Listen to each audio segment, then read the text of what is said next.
My name is Skip Bedell, and I am a host of A Contractor. I've been in and out of construction pretty much my whole life. I started in as a very young child. Both my grandfather and father were both carpenters and builders, so I got involved with carpentry and tools and woodworking probably 6-7 years old, and I've been involved actively in construction for the last 14 years. Listen, you don't know me from a hole in the wall, but I'll tell you, this is what I do for decades. I specialize in residential bathrooms. Those stories are very motivating to me to be a part of this show because I can take my expertise and my experience and apply it and help people, with their situation.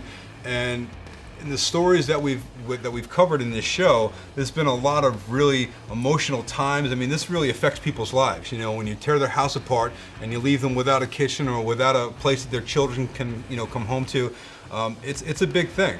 So to be able to be a part of that and come in and use my experience and help them and maybe bring these guys to justice and make sure they didn't do it to anybody else, that's a great opportunity. Let me ask you a question. If you had a sewer flood in your house and these cabinets had all kinds of fecal matter in them, would you ever put sewer contaminated cabinets back in your kitchen?